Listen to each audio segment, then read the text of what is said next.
Hello student, welcome our fifth lecture of cotton cultivation, and today we are going to learn about the sowing time of cotton. First of all,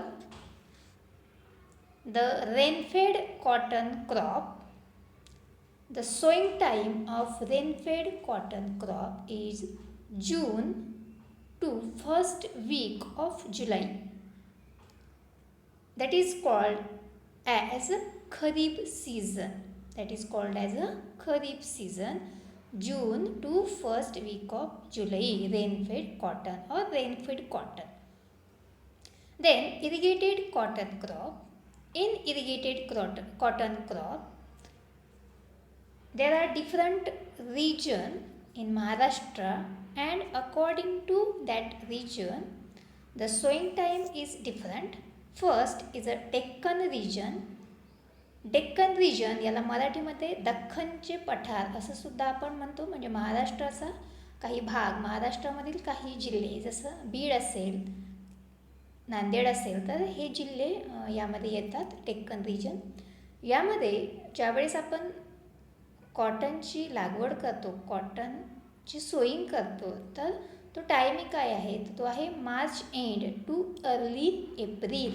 March end too early April म्हणजे मार्च ह्या महिन्याच्या शेवटच्या वीकमध्ये, शेवटच्या आठवड्यामध्ये, तिथपासून तर April महिन्याच्या पहिल्या आठवड्यापर्यंत आपण सोईंग करू शकतो.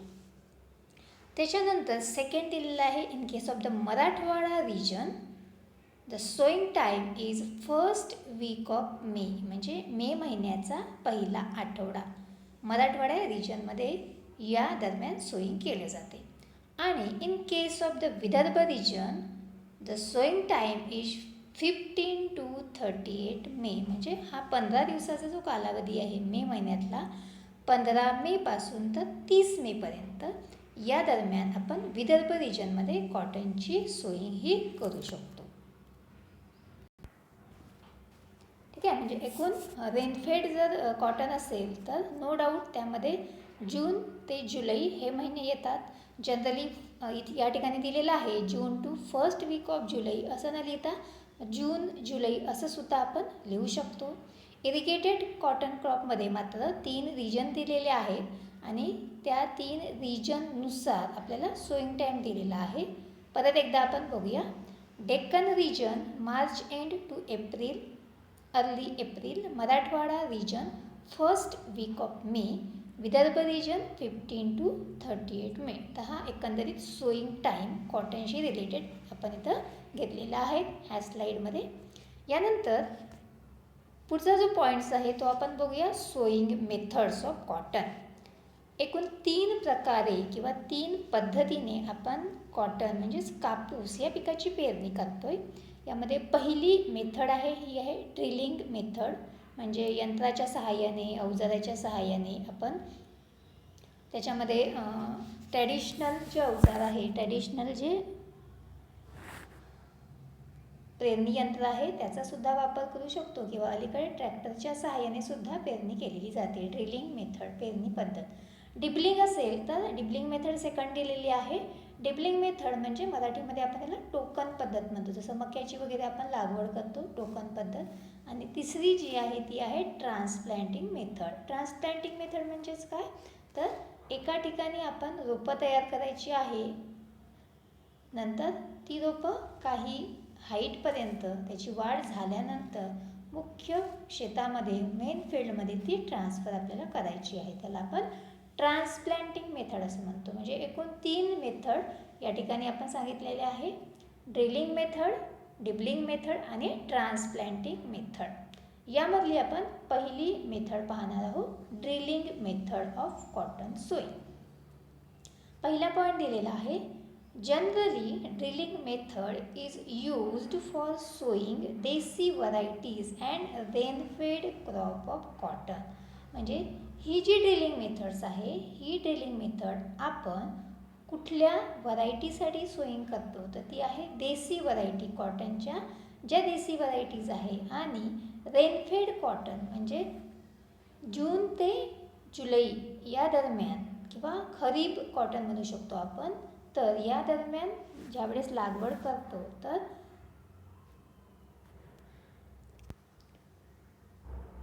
तर या व्हरायटीसाठी रेनफेड कॉटन क्रॉप आणि देसी व्हरायटीज असेल त्यासाठी आपण जनरली ड्रिलिंग मेथडचा वापर करतो. सेकंड पॉईंट दिलेला आहे 2 or 3 times seed drill is used for sowing.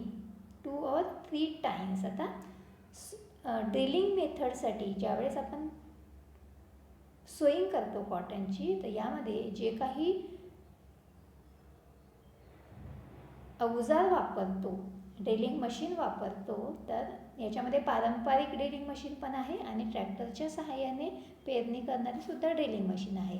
पण जनरली आता आपण जी काही बैलांच्या सहाय्याने वापरतो ती ड्रिलिंग मशीनमध्ये त्याला टाईम्स म्हणतात. म्हणजे ज्यावेळेस आपण एक बाऊल असते वरती आणि त्यामधून सीड ज्यावेळेस घालतो तर त्यामध्ये 3 असे पाईप असतात आणि त्या पाईपच्या शेवटी म्हणजे जो भाग जमिनीमध्ये जात असतो तर त्याला एक टोकदार असा पत्र्याचा कर्व असा जोडलेला असतो की जेणेकरून ते सीड्स इझिली जमिनीमध्ये जावे. त्याला टाईम्स आपण असं म्हणतो.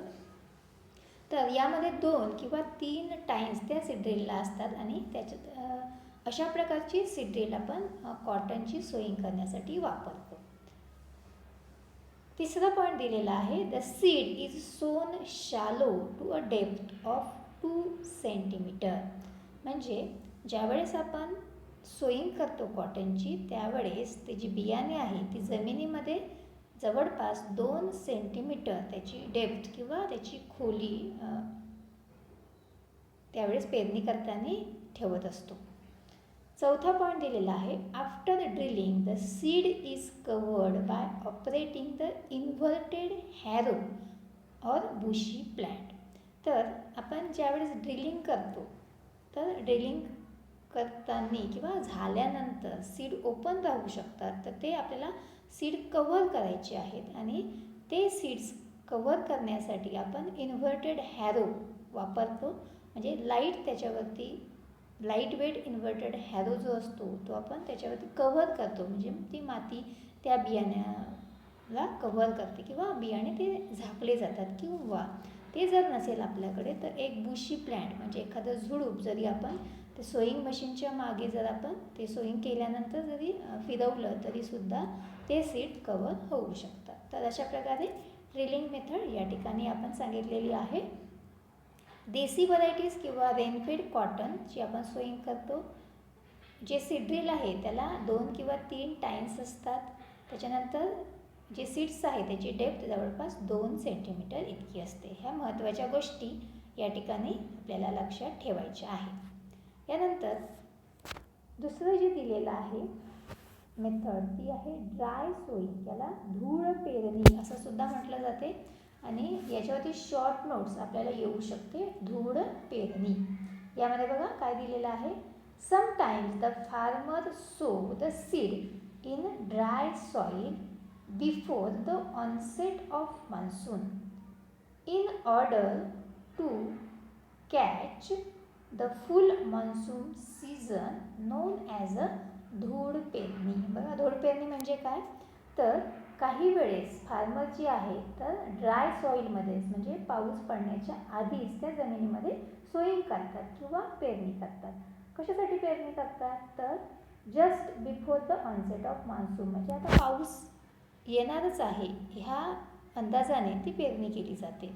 आणि जर पेरणी केल्यानंतर लगेचच पाऊस आला तर तो सीझन ते फार्मर कॅच करू शकतात. म्हणजे ती पेरणी केलेली ती शेतकऱ्यांची वाया जात नाही आणि पेरणी केल्यानंतर जर पाऊस आला तर त्या बियाण्यांची उगवण चांगल्या प्रकारे होते. याला आपण काय म्हणतो धूळ पेरणी असं म्हणतो. This type of sowing is done in May or first week of June. म्हणजे जनरली आपल्याला माहीत आहे 5 जून नंतर मृग नक्षत्र चालू होते आणि त्याच्यानंतर चांगला पाऊस पडायला सुरुवात होते.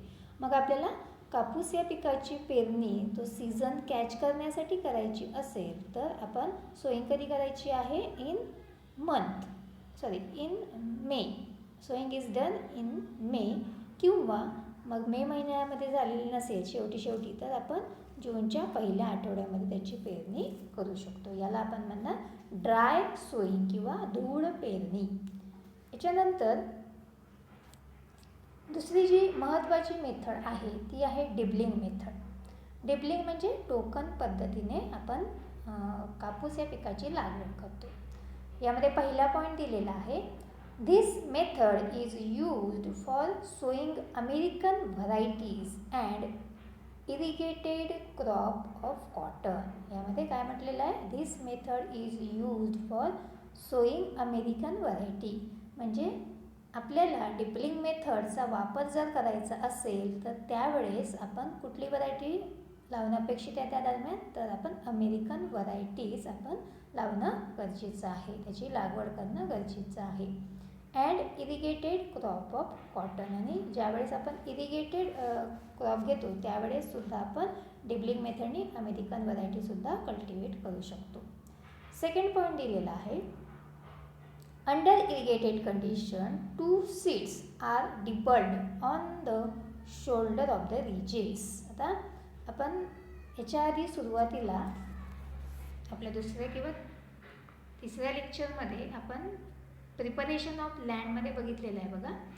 ज्यावेळेस आपण इरिगेटेड कॉटनची सोईंग करतो त्यावेळेस इरिगेटेड आपल्याला कॉटन लावायचं असेल तर आपण त्यावेळेस रिजेस आणि फरोज काय करतो, तयार करतो. आणि रिजेस आणि फरो तयार करत असताना त्यामध्ये त्याचं जे डिस्टन्स आहे ते लाईट सॉईल जर असेल तर 75 ते 100 आणि हेवी सॉईल असेल तर 100 ते 120 अशा प्रकारचे 2 रिजेसमधलं, त्याला आपण वरंबे म्हणतो, हे डिस्टन्स असते. तर त्यामध्ये आपण काय म्हटलेलं आहे, under irrigated condition 2 seeds are dibble. म्हणजे आपल्याला फक्त कॉटनचे 2 सीड्स लावायचे आहे. पुढे काय म्हटलेलं आहे, on the shoulders of the ridges. म्हणजे ज्या ठिकाणी आपण वरंबा तयार केलेला आहे त्या ठिकाणी आपल्याला ते 2 सीड्स काय करायचे, डिबल करायचे. आता रिजेस म्हणजे काय, उंच भाग आहे त्याला आपण रिजेस म्हणतो, त्या ठिकाणी आपल्याला लावायचे आहेत. तिसरा पॉईंट दिलेला आहे, for American varieties after land preparation land is marked with the help of marker from both the direction by keeping specific distance depending upon the variety. आता अमेरिकन व्हरायटी ज्यावेळेस आपण लावतो तर लँड प्रिपरेशन केल्यानंतर आपण land mark करणं फार गरजेचं आहे मार्करच्या सहाय्याने. कशासाठी, दोन्ही डायरेक्शननी, तर त्या ह्याच्यामध्ये स्पेसिफिक डिस्टन्स आपल्याला ठेवता यावं म्हणून आपण काय करणं गरजेचं आहे, तर मार्किंग करणं गरजेचं आहे. चौथा पॉईंट दिलेला आहे बघा, at each cross point 2 seeds are dibble. आणि ज्यावेळेस आपण मार्किंग करतो दोन्ही डायरेक्शननी तर दोन्ही डायरेक्शनचा जो क्रॉस येतो तर त्या क्रॉसच्या ठिकाणी आपल्याला काय करायचं आहे, डिबलिंग करायचं आहे. थोडक्यामध्ये बघा कसं तुम्हाला दाखवते. समजा जर ही फील्ड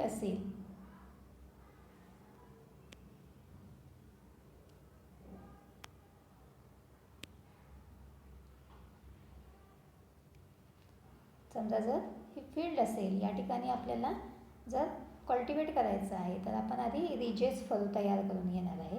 आणि रिजेस फरो तयार करून घेतल्यानंतर आपल्याला मार्करच्या सहाय्याने काय करायचं आहे, तर जे काही रिजेस आहे, उंच भाग आहे, त्या ठिकाणी आपण अशी मार्किंग करून घेणार आहे. आणि दोन्ही साईडला आपण क्रॉस वाईज मार्किंग करून घेणार आहे. आता हा जो उंच भाग आहे रिजेसचा, ह्या ठिकाणी बघा जो उंच भाग आहे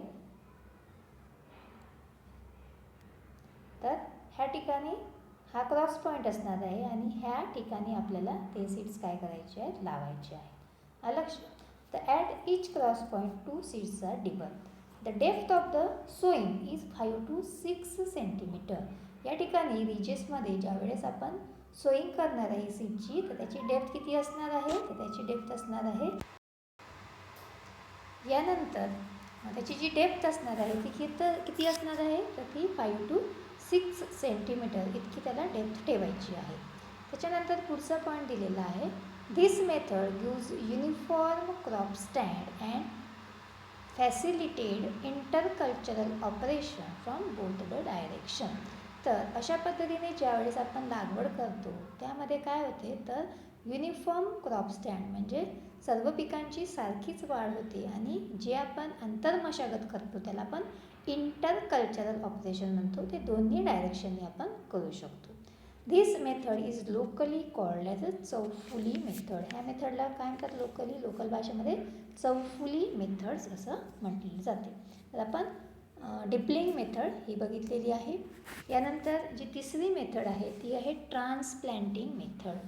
ट्रान्सप्लांटिंग याच्यामध्ये पहिला पॉईंट आहे, some farmer sow the seed in plastic bag in the month of May. म्हणजे काही फार्मर मे महिन्यामध्ये प्लास्टिक बॅगमध्ये सीड सोईंग करतात. Then second, water is given by watering can. त्यानंतर प्लास्टिक बॅगमध्ये जे सीड सोईंग केलेलं आहे त्याला वेळोवेळी पाणी दिलं जाते, वॉटरिंग केलं जाते. Third, after the onset of monsoon the seedlings are transplanted to main field by the end of the June. आणि त्यानंतर एकदा का पावसाला सुरुवात झाली तर ज्या काही सीडलिंग्स आपण प्लास्टिक बॅगमध्ये लावलेल्या आहेत त्या तयार झालेल्या असतात आणि त्या मेन फील्डमध्ये ट्रान्सप्लांट आपण करू शकतो. त्या कधी करायचे आहे तर bye the end of the जून, म्हणजे जून महिन्याच्या शेवटी आपण अशा प्रकारच्या सीडलिंग्स जी काही रोपं तयार झालेली आहे कॉटनची ती आपण मेन फील्डमध्ये लावू शकतो. Early sowing increase the yield. मग यामध्ये सुद्धा आपण जर लवकर त्याची सोईंग केली असेल तर त्याचं उत्पादन वाढण्याची शक्यता जास्त असते. तर अशा प्रकारे आपण एकूण महत्त्वाच्या 3 सोईंग मेथड कॉटनबद्दल बघितलेल्या आहेत. त्यामध्ये पहिली मेथड आपण काय बघितलेली आहे, ड्रिलिंग मेथड. यामध्ये फक्त काही गोष्टीच आपल्याला महत्त्वाच्या लक्षात ठेवायच्या आहे की ड्रिलिंग मेथडनी आपण ज्यावेळेस पेरणी करतो त्यावेळेस देसी व्हरायटीज आपल्याला लावायच्या आहेत.